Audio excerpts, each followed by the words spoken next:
abeyance for 6-9 months or so. So yeah, we're just trying to balance that. So online, yes, but we're not proposing anything other than that. Okay, I acknowledge staff pressures, but this is really important, and I think even if ward councillors could be supported somehow and be able to hold our own events, but let's pick that up later. I've got a question specifically about the Kaipati local board area and the FNT, the frequent transport network corridors. The local board requested that they were removed, particularly the one from Birkenhead to Veron's Corner and also Glenfield Road. But it hasn't been removed from the staff recommendation of those maps. Can you just explain why, please? So to answer your question, it's basically to be consistent with everywhere else. So that was a corridor that was within 10 kilometres. So the only ones that were removed were 4 of the 24 corridors that were identified in Plan Change 20 that were outside of 10 kilometres. They were removed. Everything within 10 kilometres has been retained. That's what I thought. Thank you. Thank you. And just to clarify, I did ask the chair and deputy chair who said that the board supported the Glenfield corridor, just not the feeder roads onto it, because I didn't quite understand the wording myself, but that's what I've heard from Kaipati. Councillor Patterson-Hammond. Kia ora. I have 3, hopefully relatively quick partai, and I'll start with the one that's about the 10-kilometre radius as a beautiful segue. So the 10-kilometre radius cuts through New Lynn and a couple of other places, so, but the whole of that centre is treated as though it's within the 10-kilometre radius because it wouldn't make sense to chop it in half. Is that correct? Yes, that's correct. Sorry, would you mind moving your mic a little closer? Sorry, yeah, that is correct. Thank you. And that's consistent across all of the centres that are bisected by the 10-kilometre radius? Yes, so the 10-kilometre circle is basically measured from a point in the middle of the CBD, and it's a dot, as the crow flies, just a circle, and it's supposed to just generally be an approximate area for the centre part of Auckland. So we haven't treated it as a hard and fast line. So, for example, New Lynn, where it cut through it, we've kept it in, but I think there might have been maybe Constellation Station was like just slightly touching it, and we left that one out because it was mostly on the other side. And I think there might be some in the south as well that we had to make a few calls on, but generally, if it was mostly in, we put it in. If it was mostly out, it was out. Yeah, so none of those centres are being artificially split up because the theoretical line was there. They're being treated as centres. Yes, that's right. Great. On the iwi feedback, thank you for the nice table on the local board views, summarising the supports for scenarios. I was hoping for one of those for the iwi feedback. I understand quite a lot of it was verbal. I started making my own one and then realised I had to stop at 5 because only 5 of them were provided. I got to 0 supporting A, 3 supporting B, 0 for everything else apart from 2 for neither A nor B. So my question is, because I'm wanting to understand the entirety of the iwi feedback rather than the 5 that were provided within the agenda packet. So would you say that those 5 in their stated support is representative of the rest? Were there any of the iwi that stated support for scenario A, or was it, I mean, I know you've summarised it in that paragraph 31, but it's quite vague. So I wondered if you could give us a slightly clearer idea of where that iwi feedback was sitting. Are those 5 representative, or is it a much more mixed bag when you take into account the full range of iwi feedback? Thank you, Councillor. We do have a summary, just recently produced a table, a bit like the local board table, that we could potentially bring that up. I think it might be a bit tricky. You've sent that to Sandra.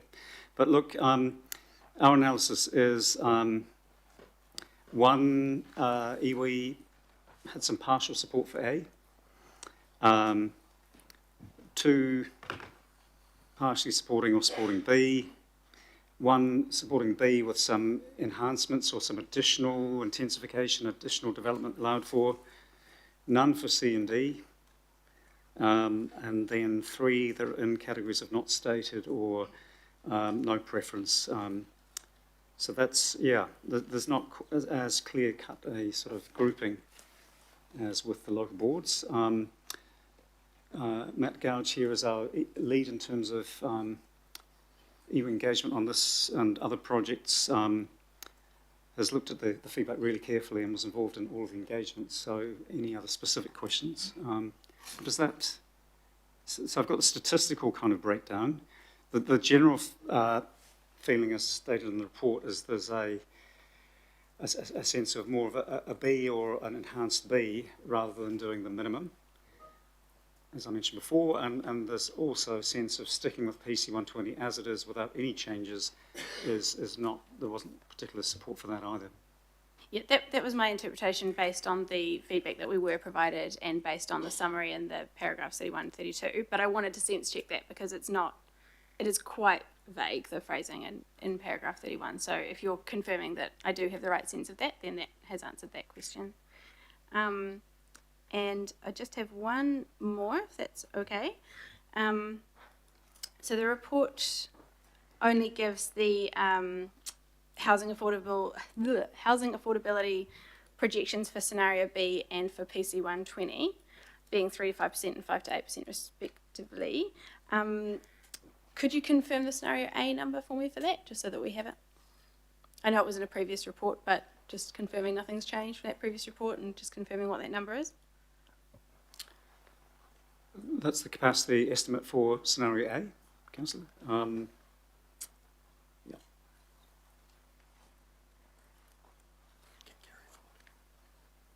No, it's the raw capacity, so it's on the... Sorry, the housing affordability improvement. So it was 3 to 5% under scenario B, but the scenario A number wasn't included, so I just wanted to double check that what it was. Oh, affordability, not capacity, in which case we'll need to call our Chief Economist, Gary, to come and see if he's got the answer to that.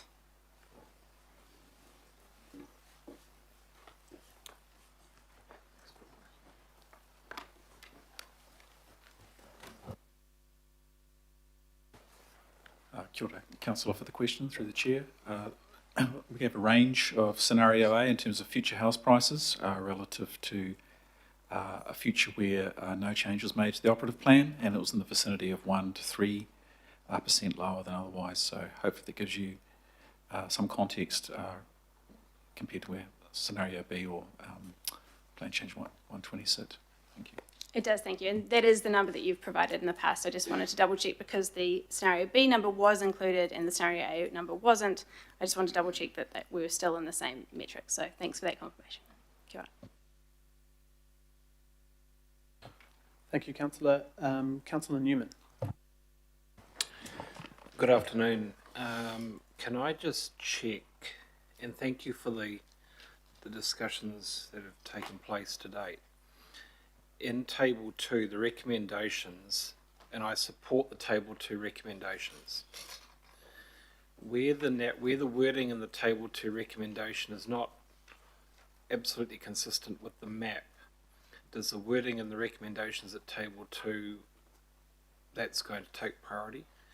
And I mean specifically with respect to the definition of the walkable catchment as it relates to Drury is reduced. I agree with the wording there, but the map needs to be updated to reflect that. Can you confirm that's will happen? I can confirm, Councillor, that the staff recommendations refer to the table, not to the maps, and that's because the maps are not finalised yet. And with respect to, there are a small number of matters on the table that are still work in progress. So we've shared with you the maps, and they're also, I think, available as part of the agenda now. But they're still draft, work in progress. So your decision today would be in relation to the table, not the maps, and then we would update the maps to reflect that. Okay, so I mean the two local boards in my area, in mine and Councillor Winiata's ward, are both preferencing scenario A. The description of how you treat the walkable catchment boundaries as well as the FTNs for those communities outside of the 10 kilometre radius effectively delivers scenario A to those local board areas if the wording is agreed as opposed to just interpreting it based on the map. But I can take comfort from the fact that the recommendations on the table wording. Councillor, that's effectively correct. For the outlying local boards beyond the 10 kilometres, including Manarewa and Papakura, the effect of the staff recommendation is essentially the same as A for those boards. Thank you, Chair. Thank you, Councillor. Councillor Lee. Thank you. Just before I start the questions, just a point of information in regard to walkable catchments. So I thought I heard Mr. Duguid say that there has been no, from the local boards, no challenge or opposition to the stated walkable catchments as far as he was aware. On page 63 of the local board feedback report, the Waitemata local board, in regard to walkable catchments, A, states it does not support the current walkable catchment of 1.2 kilometre around the city centre, noting the topography, and recommend it is reduced to 800 metres, just putting that on the table. So the one local board that has to deal with these outsized, unusual, very novel 1.2 kilometre walkable catchments, which is meant to be a public transport planning tool, oppose it. And of course, as does their community vehemently. So I'll just make that point. In regard to this streamlined planning process that Auckland, that has been imposed upon Aucklanders by successive governments, but particularly this one in terms of the streamlining. I believe that the Minister last year, when the Council signed up to Plan Change 120 and dumped Plan Change 78, the timeline was 20 months, is that correct? That is correct, Councillor. Yep. Subsequently, things have become more complicated, and that has caused some delay because the government, responding to the people of Auckland actually, reduced the 2 million plus properties or dwellings to be enabled, first of all, which would have meant a population of 7.7 million Aucklanders if that was all taken up during the lifetime of the plan.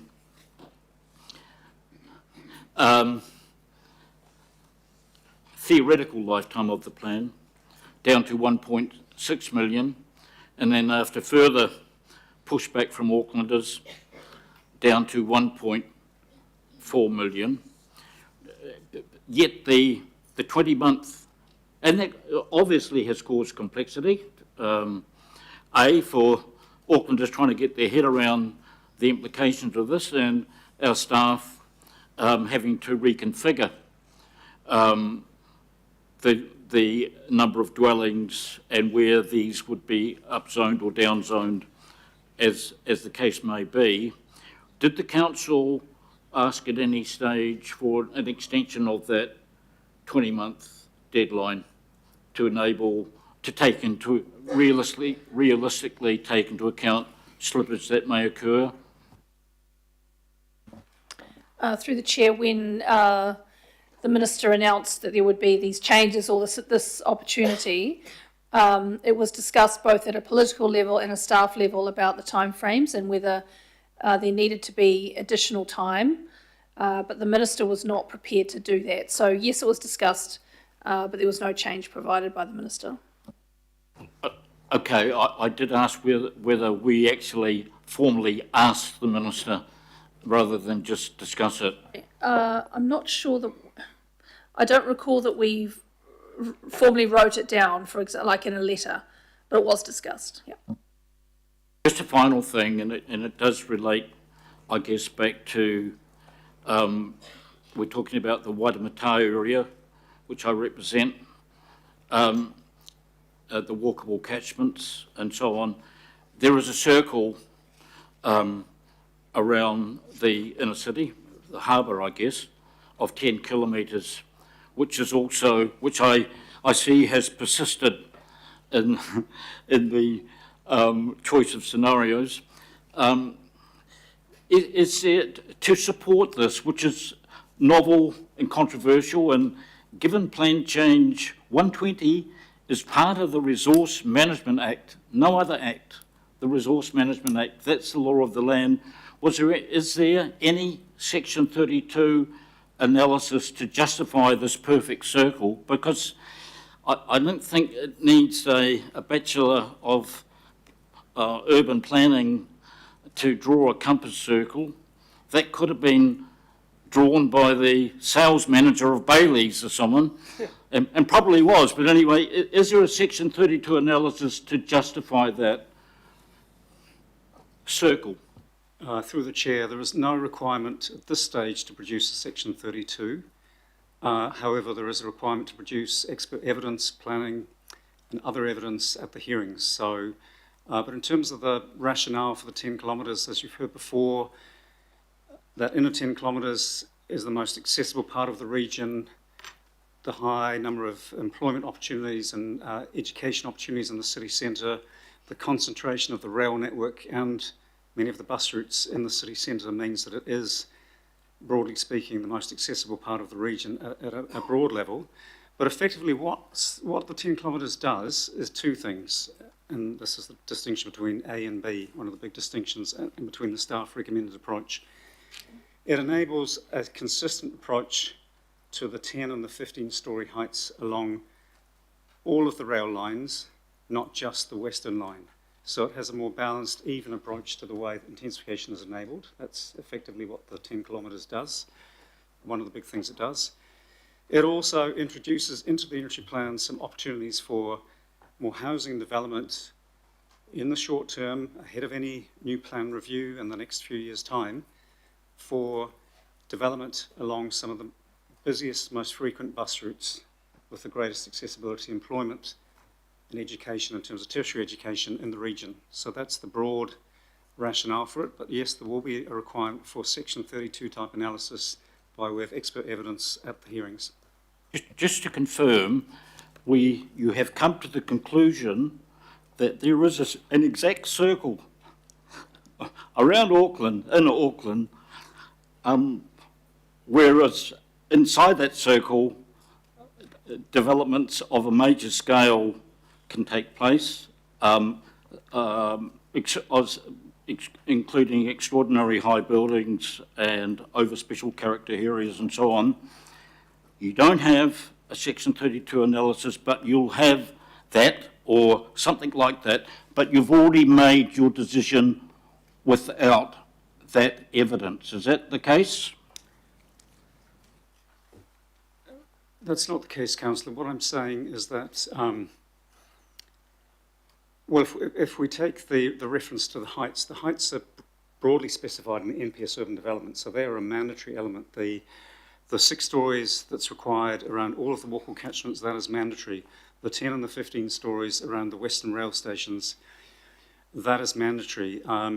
In terms of special character, there is an approach to retain roughly 2/3 of all of the special character properties, so that there is Section 32 in respect of special character. So you've mentioned the heights, which are actually largely NPSUD or RMA statutory driven, with the exception of a small number of additional train stations and metro centres. And in terms of special character, there is Section 32 for that aspect of the plan change. Thank you. I was asking specifically about the circle. That is a novel departure for the effects-based philosophy of RMA. It seems like Council has made up its mind on this perfect circle without having effects-based Section 32 analysis.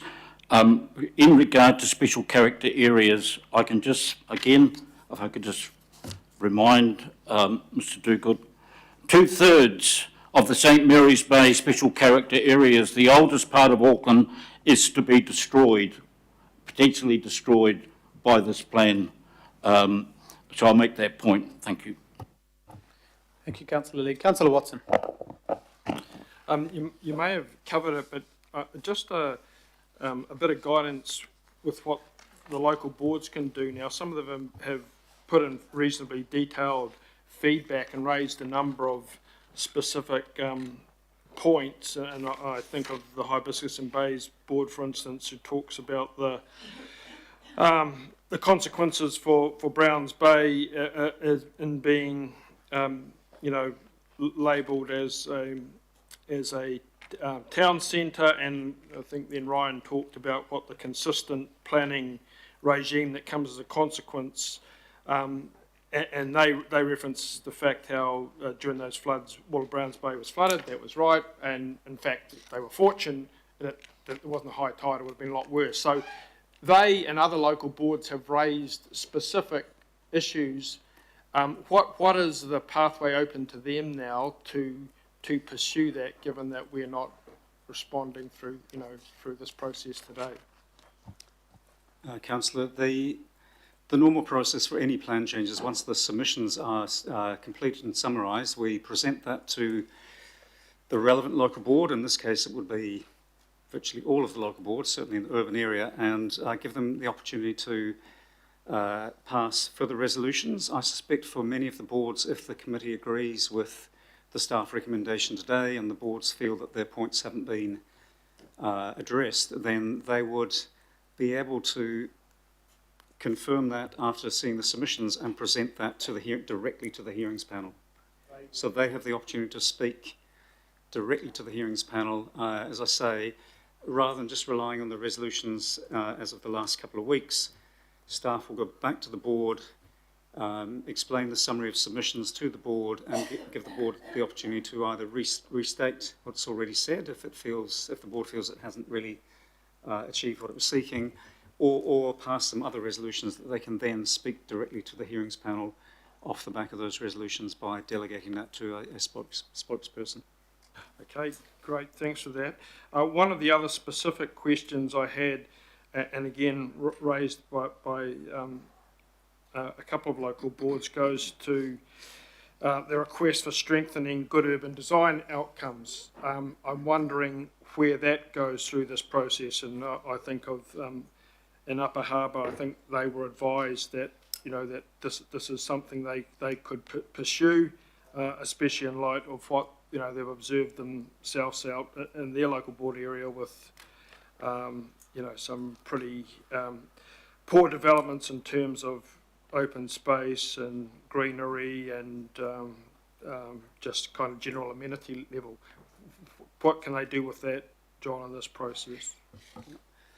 Councillor, as part of the text changes, so we talk a lot about the maps, understandably, but there are a series of changes to the text in the unitary plan, and some of those changes are, in fact, probably most of them, are to improve the quality of development for medium and high density housing. So there are 7 or 8 new or amended controls in the residential zones that are specifically targeted at trying to lift the overall quality and livability of medium and high density housing. So they're in the plan change, and the board can certainly speak directly to the panel in support of those or any other changes. A final question. I just want to check with the advice from the Chief Economist in respect of the expected result of all this, I guess, when it's all said and done, of both scenario B and PC 120. Increased housing supply is expected to reduce upward pressure on house prices, although the scale of the effect is uncertain. This could result in future house prices being around 3 to 5% lower under scenario B, and I think 5% lower under the PC 120. So, A, that's uncertain, doesn't it, in the first instance, that kind of assumption is not necessarily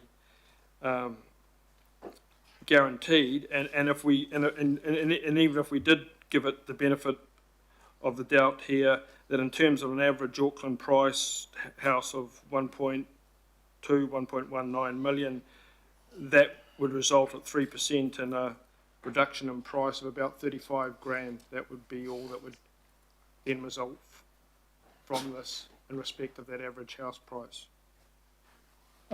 Thank you, Councillor Watson, for the question, and through the Chair, I'll answer briefly. I think you're right to highlight the uncertainty in that statement. So we are talking about the future, so we're not claiming that we know the future, but we're saying that with the greater enablement and the creation of new development opportunities, there is good evidence that the effect on housing supply, the number of homes we're talking over the next decade, would be greater than otherwise. And as a result of that increase in housing supply, there's a good argument that will be supportive of house price growth being on a lower path. Now, we give an estimate, but we acknowledge the uncertainty. So I think the point to take away from that paragraph is the direction rather than the number, and also we think it would be supportive of future house prices being lower, and we give uncertainty statements around that. In terms of your point about that number, that range of 3 to 5% lower than otherwise, it's not intending to mean that house prices will fall by that amount, but to say that as prices grow in the future, they'll be on a lower path. So if we look back over the last quarter of a century, you can go back further too, you'll find that house prices have grown variously across different years, but on average around 6 to 7% per annum. And so we're saying we would expect the path that we're on into the future. We're not saying it's at the same rate, but there would be some growth, and we anticipate that it would be lower than otherwise. So not that house prices would fall, but that it would be lower than otherwise would be the case, is the point there. Thank you. Okay, and just in terms of that, that wider research and I guess real world experiencing, I guess, is it fair to say that, if we look internationally, that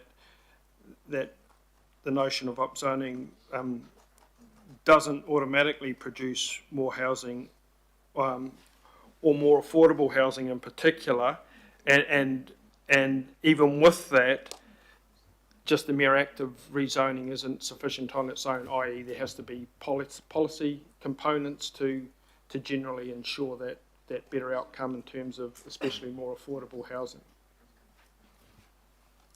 Thank you, Councillor, for the question through the Chair. I think internationally there are other examples, can put some weight on that. We tend to put weight on the Auckland experience with our own, as you mentioned, upzoning policy reform in 2016 with the Unitary Plan.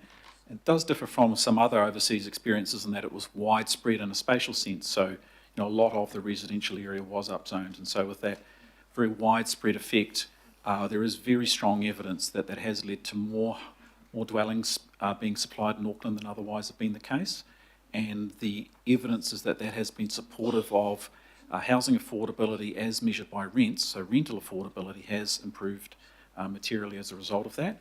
That's if we're referring to the published literature. That on the house price side, we don't have the same standard of evidence, but there is some evidence. So your point really is that if we make a change again, is there some uncertainty over the housing supply effect? Well, we've tried to learn from the past and build that into our housing supply model to understand how Auckland's market may respond to the proposals on the table, and the results are in the advice there. For that to happen, of course, there are other parts of the system that have to operate in terms of the consenting system and, of course, the construction industry, which is sensitive to the ups and downs of the cycle. But the advice in the report there is trying to look out a decade and look through the ups and downs of the cycle and give a sort of a longer term view on what we would expect. Sorry, just final question, Mr. Chair. And I guess it really goes to the decade comparison where, in the past, governments in particular have had policies aimed directly at people being able to afford low-cost housing, and I think if you go back to the 70s, 80s, there's plenty of literature on that. But there were policy components that went along with increased zoning.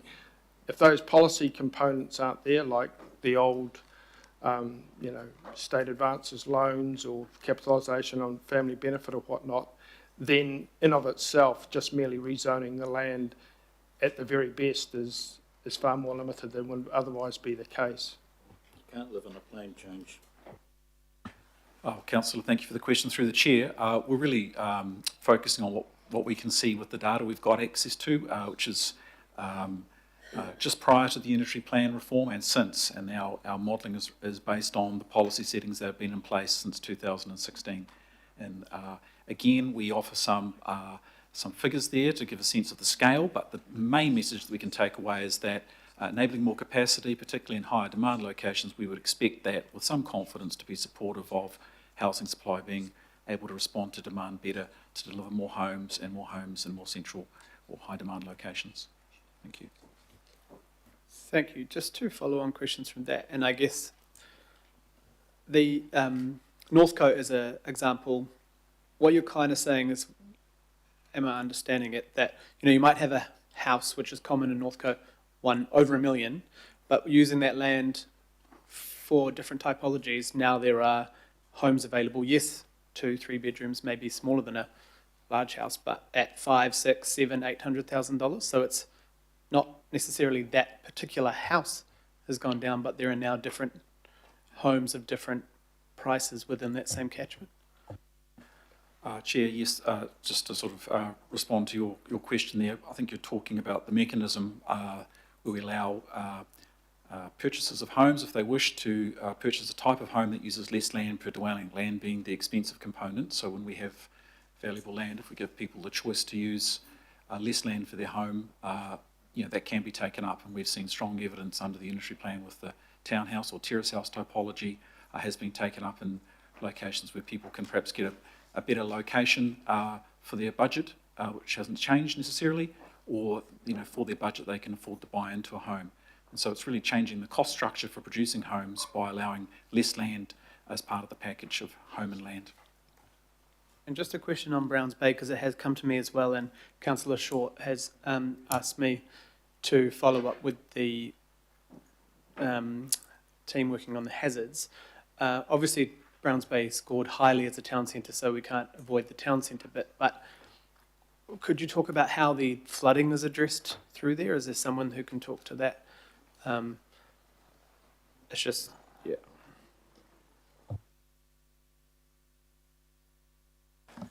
Right, through the chair, I think the important thing to remember is what the resource consenting regime does as part of this plan change. So Chapter E36, which applies across all zones, will apply when anyone's looking to do subdivision, changes of use or development. Now, that's probably going to be the primary tool that would actually be used in the Browns Bay context, because a lot of that very low-lying land within Browns Bay is mixed-use zoning or town centre zoning or even open space zoning.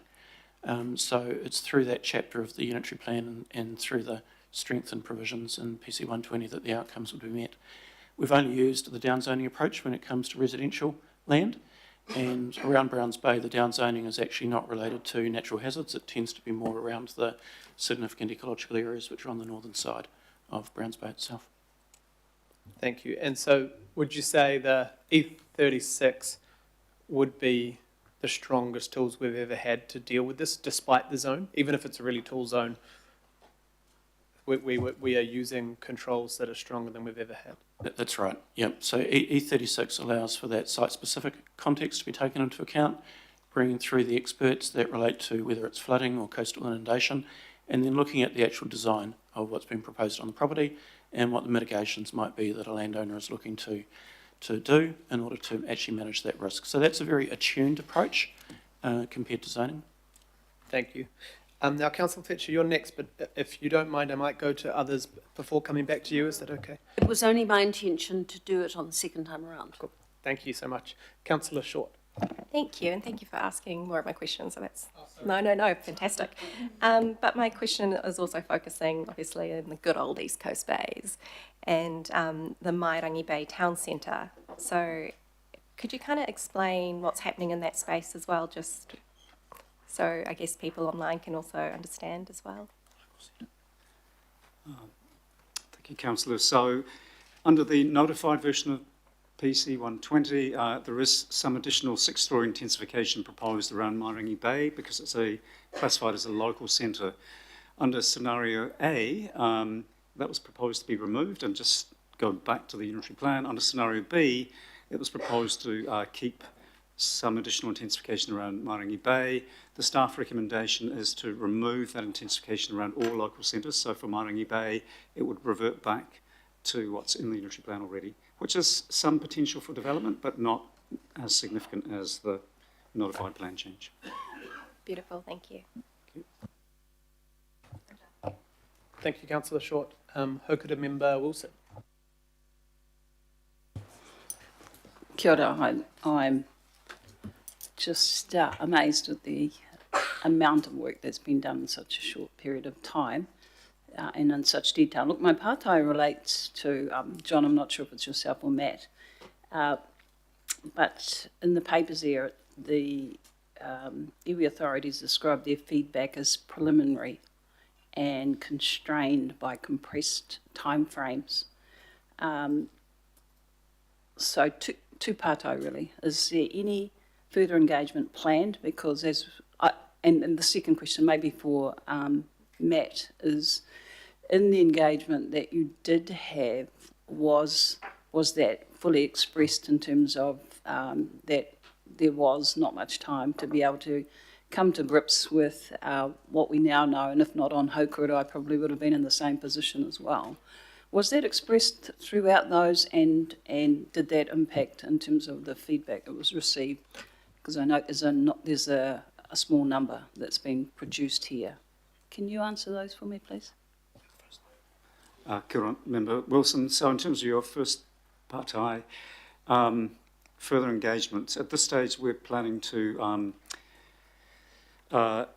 present back to the iwi authorities on the decisions made by committee today, so they have a clear understanding of which aspects of their feedback have been taken into account, or all of them hopefully been taken into account, but which have been directly responded to and which perhaps not.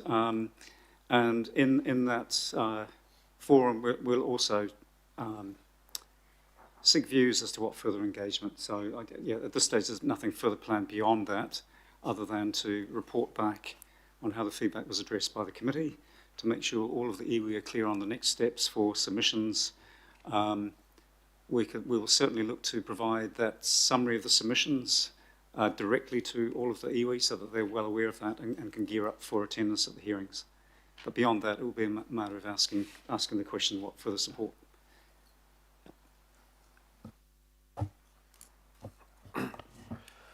Ko te mea tuatahi, ngā mihi ki o koro, e rangatira mā. Thank you for your pātai. So, in terms of the timeframes of this, I think it's pretty commonly accepted across all sectors, including iwi mana whenua, that it has been a very compressed timeframe, both through the Plan Change 120 process and through this amended process in order to meet those statutory timelines. That has been a feature both in terms of our communications in the individual and collective hui, and also in terms of the comments that we have had back from iwi mana whenua. We have been fortunate in this that we have had the ability to engage with 14 iwi authorities, recognising that not all have an interest in the urban environment to the same extent. And indeed, many of those iwi authorities that didn't engage with us are those ones that are located in rural areas, and their rohi, their areas of interest, extend outside the intensification aspects, but not the natural hazard aspects of this plan change. In terms of mitigation, as we did to mitigate these time shortcomings, we have through the initial plan change 120 and through this amended process, made funding and resourcing available to our iwi mana whenua partners to assist in their understanding of this, and this goes through up until the time when we notify the process, which then council withdraws into their statutory role. Thank you. Just one more. So I had the kōrero around local boards having access to maps and the like. I'm just wondering if you're able to look or have a mapping mechanism that looks at Māori land Papakainga sites or PSGE held properties that fall within the areas now proposed for natural hazards down zoning. Do you have that mechanism at all? We do. So for this plan change amendment process, the dynamic GIS viewer wasn't available to any parties, I think, be they local boards or iwi authorities. So we provided the static maps. However, prior to the notification of plan change 120, we were engaging with a live GIS viewer, which included the tangata whenua layer of GIS, which includes treaty settlement land, Māori land, and other features of interest on the council GIS. So there was an ability to see those. Thank you. Kia ora. Councillor Henderson. Then I have Deputy Mayor Councillor Ferry and then Member Ngāti Muble. Thanks, Chair. Permit me your indulgence, colleagues, because I'm a servant of many people, including my local boards. And so I have to ask a few cues around their specific feedback, which I thought was very interesting. Henderson Massey pointed out the Te Atatu Peninsula is a very unique geography, one road in, one road out, and all the rest of it. So can I just clarify with you, scenario A, scenario B, is there any impact on Te Atatu Peninsula aside from what's already there? What's the impact on Te Atatu? Just have to double check whether it's a town or a local centre. Te Atatu Peninsula would be probably local centre, in which case under the recommended scenario the intensification would be far less than under the scenario A approach. The scenario B would have less intensification than scenario A, is that? For Te Atatu Peninsula. For Te Atatu Peninsula, awesome. Thank you, that's good to hear. Similarly, the Waitakere, thank you for that, by the way. I know it's a bit of a difficult one on the hoof. But the Waitakere Rangers local board gave a list of areas, specific areas, as part of their resolution. Can I ask how you handle that feedback? And also, generally, will there be any impact on the heritage area in either scenario? So from memory, the Waitakere local board was looking at potentially using this process to down zone or put more restrictive zoning against the Waitakere Rangers heritage area. The team looked at that and felt that the current approach in the unitary plan adequately protects that interface between the urban area and the Waitakere Rangers. So the feeling was that there wasn't a strong enough case to use this plan change to start putting a more restrictive zoning in place on that edge. Where you have a walkable catchment coming close to the Waitakere Rangers, again, from memory, the team didn't feel there was anything close enough to be of any concern in terms of impacts on the Rangers. Okay, I appreciate that. So one more specific to my ward, and I've been looking at the maps, but sorry if I'm a little bit confused, but I saw the slide there around walkable catchments outside 10 kilometres from the city centre, which had heights of 10 to 15 stories. Can I just double check with you, Henderson Metropolitan Centre? So I couldn't quite make that out. How are we looking in terms of heights? Because we're currently building towers that are pretty fantastic, and they're much higher than 6 stories. So the Metropolitan Centre has a height limit of roughly 18 stories, well beyond the 10 or 15 in the commercial area. What we're talking about today is the walkable catchments adjacent to the metro centres, and under the notified plan change 120, I think, Henderson, that walkable residential area was possibly 10 stories. Under scenarios A and B, it would go up to 6 stories, but there's still land within the commercial part of the centre that can go well beyond the 10 or the 15.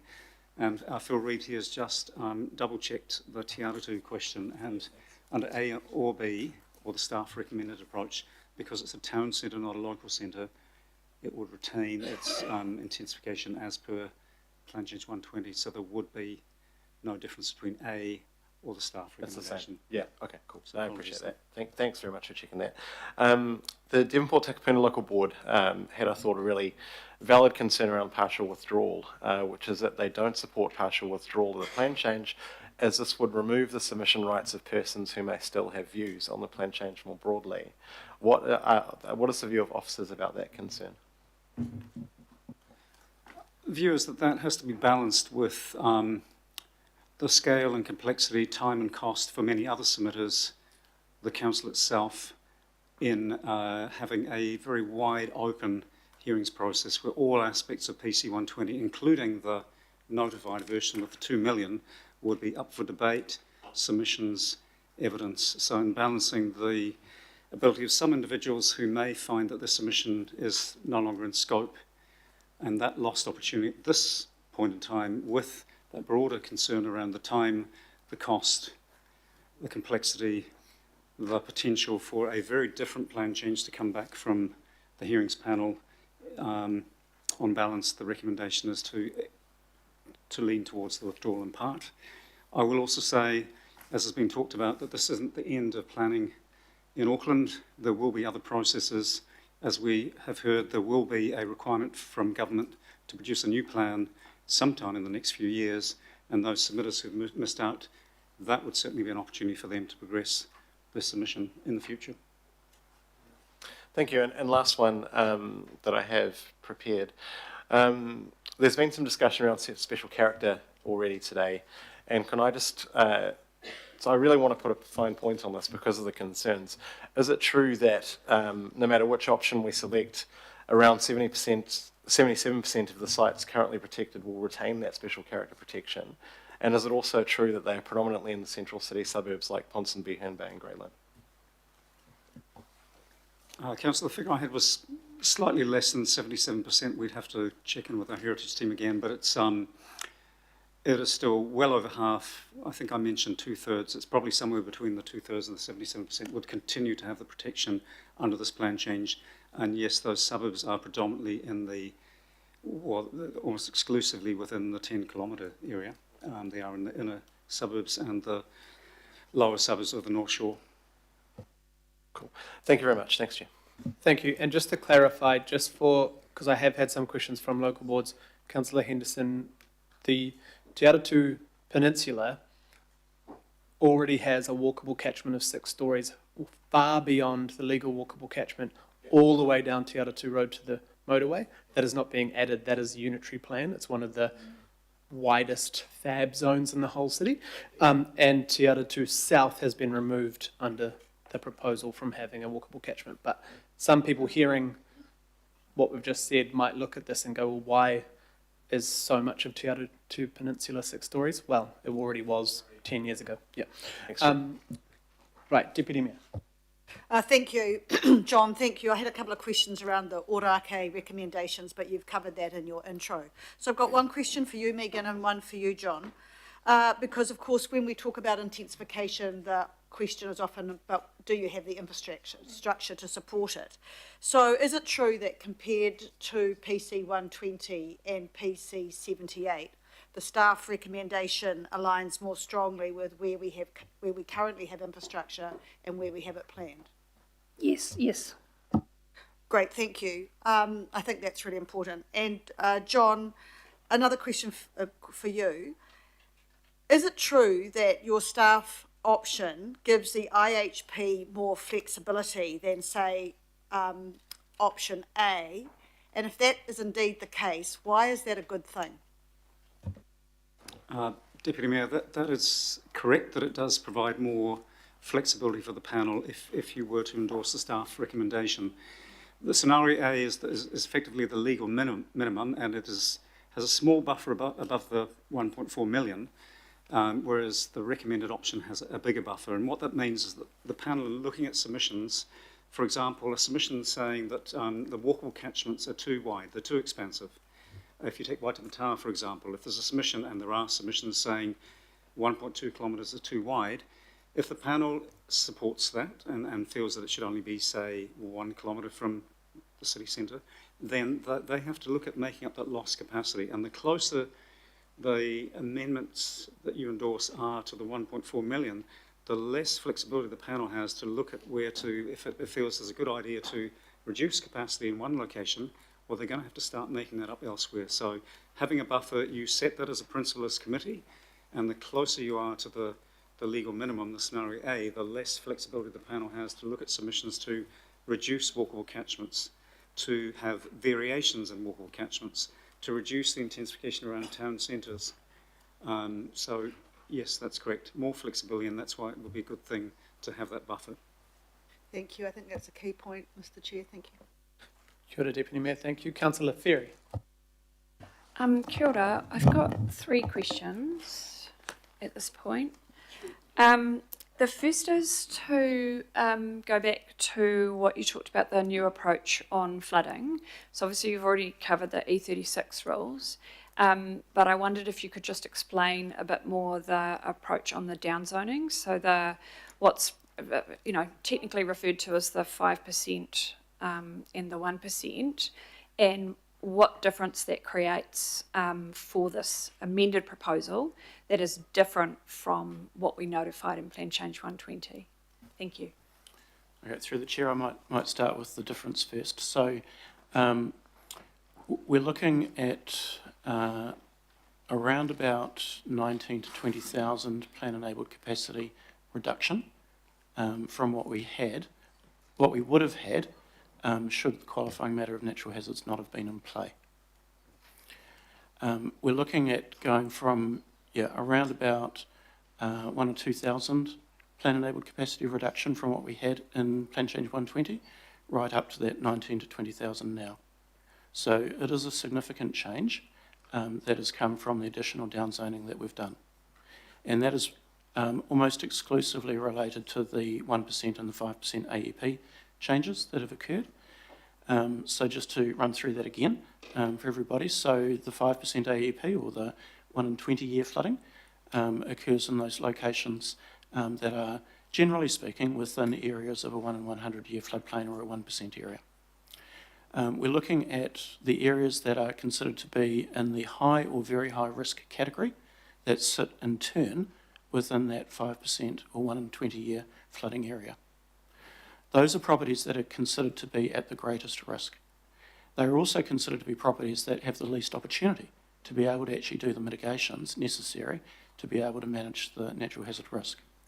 And so therefore we're looking to take a zoning approach for those properties is to downzone to single house zone, where they've got a residential zoning and they're unable to fit an additional building platform on that property. When it comes to the 1% AEP, or the 1 in 100 year floodplain, which you can imagine goes further out from those areas of the 1 in 20 year, what we're looking at is the same sort of scenario of looking at whether a building platform could or could not be located on those properties outside of that high and very high risk area. And if that fails, then we hold the zoning at what the operative zoning is for that property. So that's the approach that we've taken. And yeah, the plan-enabled capacity implications of all of that against the 2 million requirement that we had is around about a 20,000 reduction. Oh, sorry, I can also clarify a bit more, Councillor Ferry. Just in terms of the other parts of that, as Phil explained, we've expanded it from just using the 1% to now include the 5%. But as part of the update, we're also looking at incorporating the latest rainfall values, because when we were doing PC 120, we had used previous rainfall values, and now that Healthy Waters are able to provide updated rainfall values, we are rerunning the model to include that so that we have a better understanding of what the actual floodplain extents will be based on that updated rainfall data. And so that's why it's taking a bit longer to have that showing on the maps, because it is still something that we're working through at the moment. Thank you. And just a note on the record, I really, really appreciate the work that you've done and the support from colleagues to get this into the amendment through agreeing that principle in March, and now all the conversations, the workshops and stuff. I'm hoping that this is something we can take away from today as a real positive. So thank you. I do have 2 more questions though. Sorry. I wanted to understand, we've had a bit of conversation already about the 10 kilometre circle, and that was something that we put into the principles back in March. So yeah, we did debate that. There was an amendment to take that out that failed, and so the 10 kilometre line is something that we passed, is something we wanted to guide things. How does the recommended scenario today differ from scenario A outside the 10 kilometre line? Councillor, there is very little difference outside of the 10 kilometres. In fact, virtually no difference between A and the recommended version outside of the 10 kilometres. The local centres are not present in terms of intensification in both, but the town centres are. The frequent transport intensification is largely inside, not outside the 10 kilometres, and the additional heights over and above the 6 stories for those walk-or catchments inside the 10 Ks are not outside. So I would say pretty much identical. Others can, but I think outside of the 10 Ks they are effectively the same outcome, whether it's an A or the staff recommended version. So for those who represent areas outside the 10 kilometres that are potentially seeking scenario A, there's actually no difference for their communities between scenario A and what is recommended today. Or there might be little tweaks, but in general. That is correct, Councillor, and it does sheet back into as staff looking to try and do what we can to acknowledge the views of local boards, which are not always aligned with one another, and look for a pathway forward that isn't just a binary A or a B. Yeah. We've resulted in a situation where, as you say, for many of the boards outside of the 10 kilometres, while some of them supported A, effectively the staff recommendation is A, even though it has the FTN corridors and some additional heights in the walkable catchments that's in the inner 10 areas. So yes, that's a very good insight, correct. Thank you.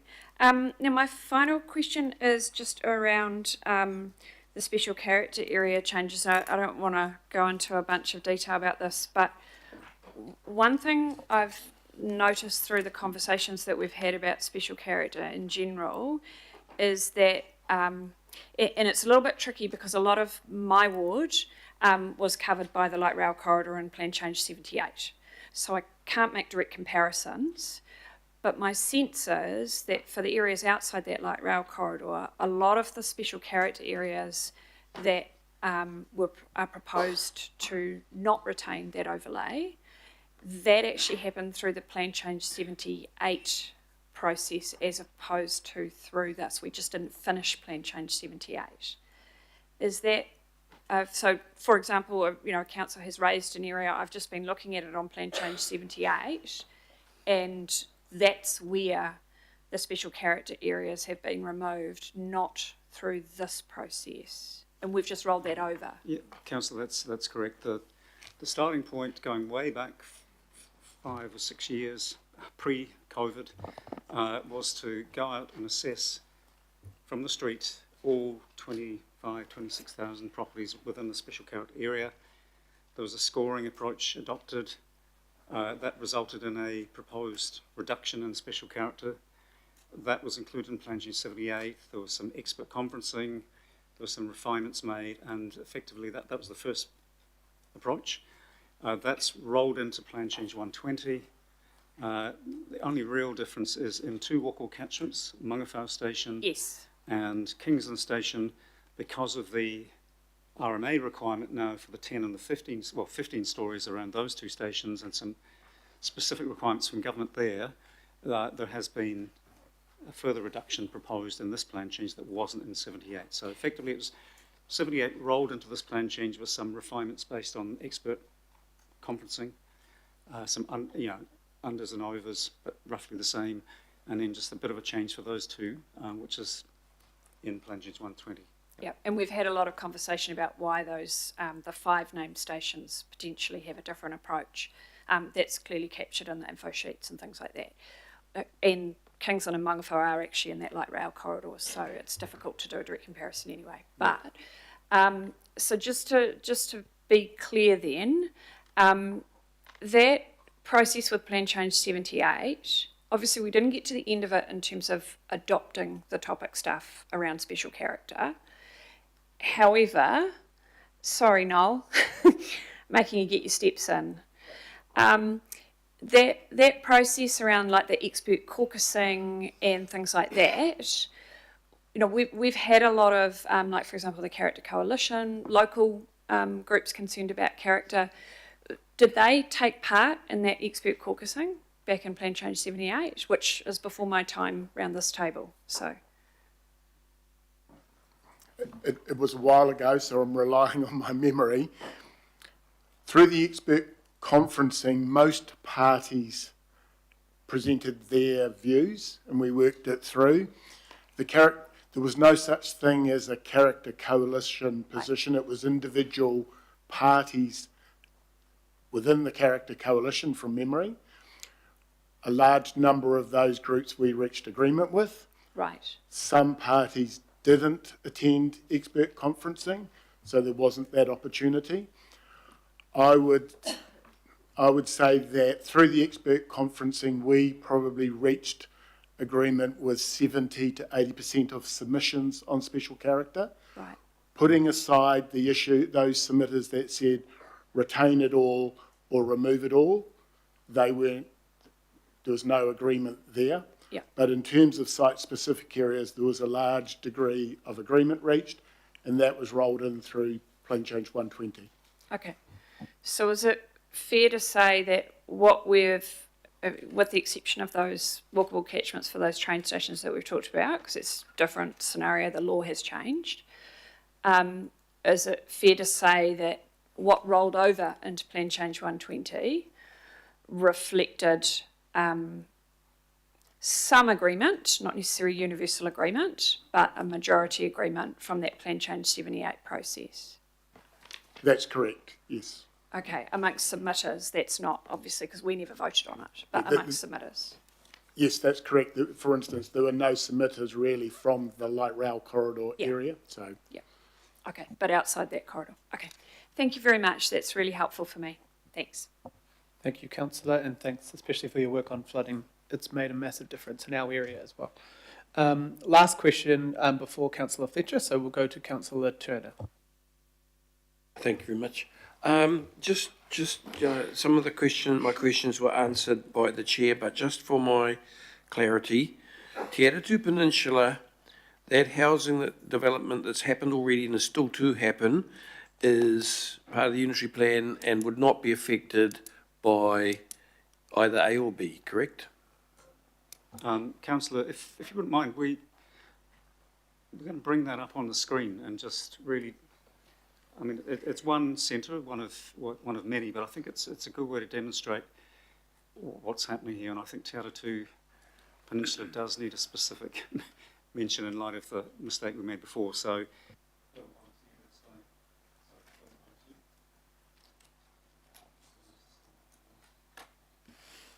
So this is the zoning.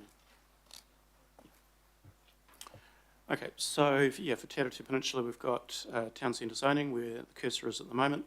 We've got our brown outline, which is the 400 metre distance, which is the policy 3D area. And within that, we've got our THAB areas, which, as was mentioned earlier, were already in place from what was within the operative plan. So we've got areas of terrace housing and apartment building which go outside of what the NPSUD would have actually driven for as an outcome. So if we are to look at that compared to what we have in the operative plan, and we bring up this slider tool, we can actually see. And so I'll turn off Plan Change 120. And so we've got a little pocket to the west of the town centre which has got a mixed housing suburban zone in the operative plan. And the only difference is that, that area remains, sorry, So that just area goes to terrace housing apartment building zone as part of the plan change. So we've got a pocket of about 2 or 3 blocks. That's the only difference. And the 10K radius, I don't suppose you can draw that on there, but I have checked it out you can put it on there. The 10K radius actually doesn't even collect in the town centre, only part of it. No, so just to clarify, Te Aratu South comes out. It's a local centre, and the feedback is to remove local centres, so that's gone. Town centres, no matter where they are in the city, 10 kilometres or not, must be increased to this intensification. I was still just trying to identify where the 10K radius is, because you haven't actually identified for us the point at which it's going to be measured from. You've said somewhere inside the CBD, correct? Which could be 500 metres. Am I correct? We're pretty certain that it's outside the 10 kilometres, but we're just going to do a measurement here.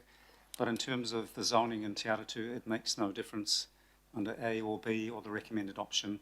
The 10 kilometres isn't relevant because it's not a walkable catchment around a train station or a metro centre, and that's where the 10 kilometres is relevant. And then you have the bus route as well, of course, which...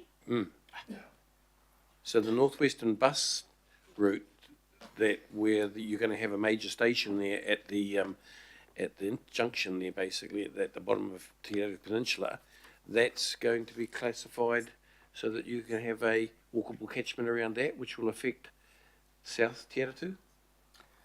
At the point at which that is confirmed as a designation, and it's not confirmed yet, and I think the other key criteria we have is that the station development has to be funded, that's the point at which a walkable catchment would legally be required, but we're not at that point yet. Okay, and when you get to the Henderson area, it's because the Western Line is the only line which is actually statutorily mentioned in the government's legislation, like the one it's got the 5 stations mentioned on it, but they're all on what you call the inner Western. On the outer Western, as far as Henderson, that's got statutory things on it which are outside the scope of what we're talking about here too, correct? Councillor Turner, the requirement for all of the stations is to allow for 6 stories within the walkable catchment, right along the Western Line. And within the commercial areas themselves, for example, Henderson commercial area already, as I mentioned to Councillor Henderson before, allows for roughly 18 stories in the commercial area. Thank you, but the Western Line is different to all the other lines. That line, you made a comment before about the fact that the Western Line is it's stipulated out of our control a bit in the legislation, correct? That's correct for the inner 5 stations. Okay, only. Okay, thank you. Yep. The only requirement on Henderson station walkable catchment is